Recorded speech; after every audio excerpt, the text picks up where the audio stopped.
Hello बच्चों, एक बार फिर से स्वागत है राजकिरण वर्मा के यूट्यूब चैनल मिशन हिंदी में। तो उम्मीद करती हूँ आप लोग ठीक होंगे, स्वस्थ होंगे। चलिए बढ़ते हैं अपने टॉपिक की तरफ। आज का हमारा टॉपिक है संधि। संस्कृत में आज हम आप लोगों को संधि बताएंगे। हिंदी में भी संधि होता है और संस्कृत में, संस्कृत और हिंदी का जो मतलब संधि होता है वो काफ़ी मिलता जुलता है, थोड़ा बहुत अंतर होता है।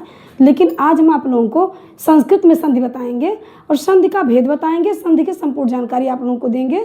ठीक है, तो मेरे चैनल में बने रहिएगा, मेरे वीडियो में। तो चलिए बढ़ते टॉपिक की तरफ। देखिए संधि क्या होता है।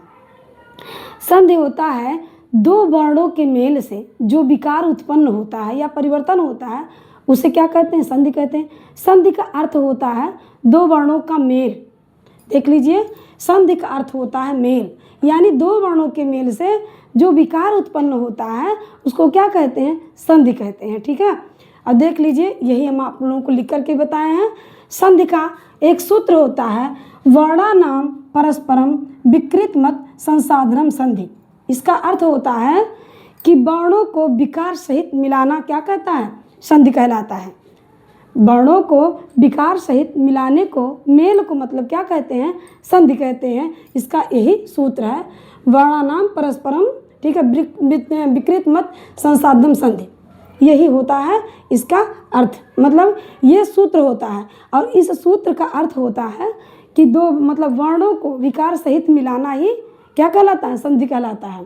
यही देख लीजिए, हमने लिखा भी है कि संधि शब्द का अर्थ होता है मेल।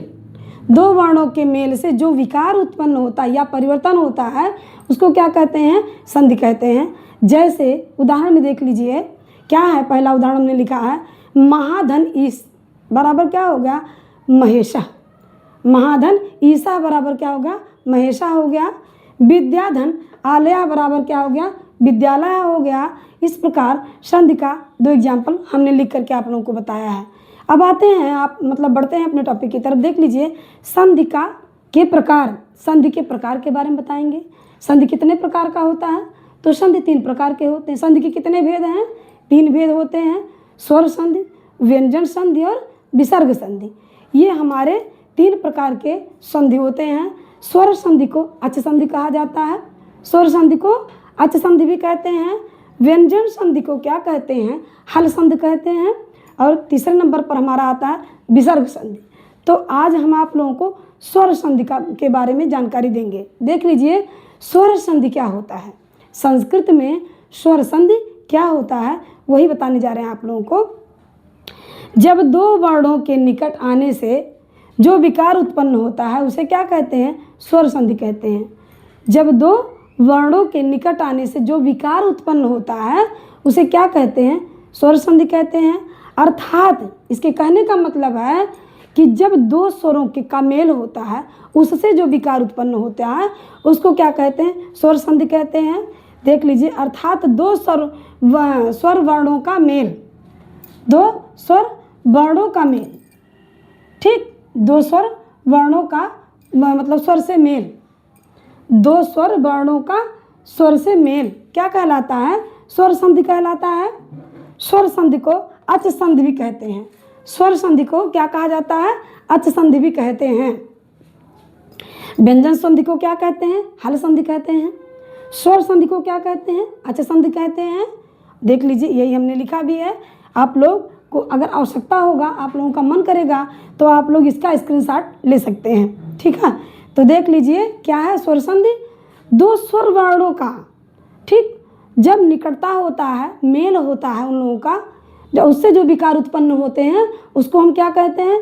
स्वर संधि कहते हैं। क्या कहते हैं? स्वर संधि कहते हैं।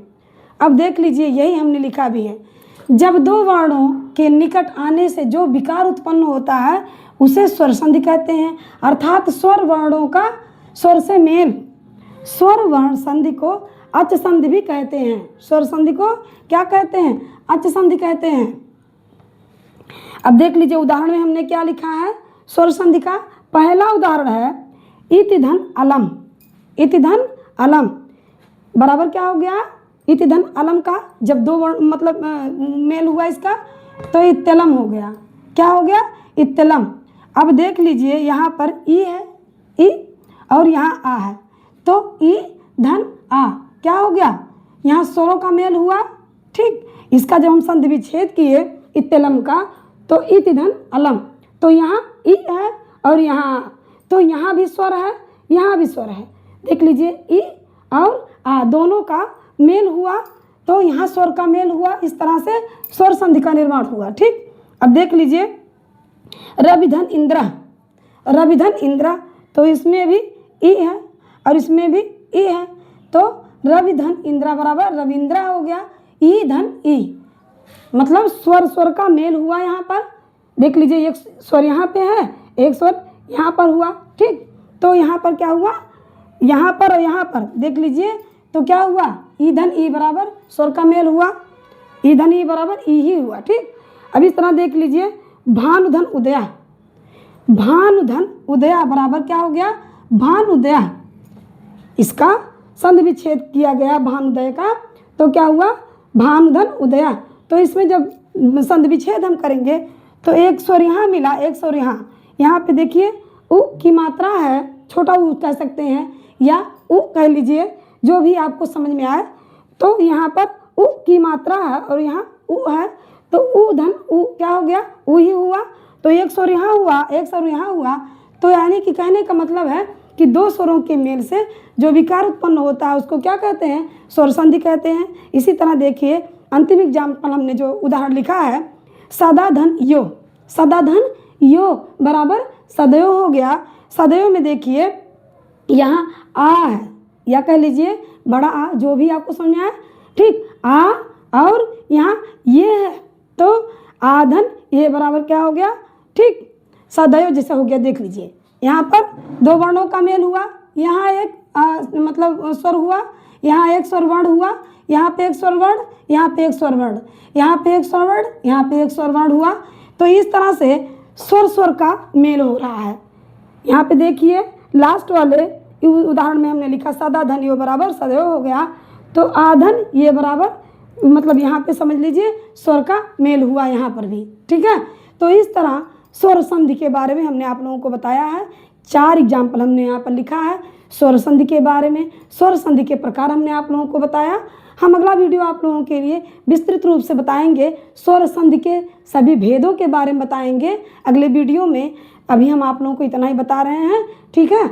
तो उम्मीद करती हूँ मेरा वीडियो आप लोगों को अच्छा लगा होगा। अच्छा लगा तो मेरे वीडियो को लाइक कर दीजिएगा, चैनल को सब्सक्राइब कर दीजिएगा और कमेंट करके ज़रूर बताइएगा मेरा वीडियो आप लोगों को कैसा लगा।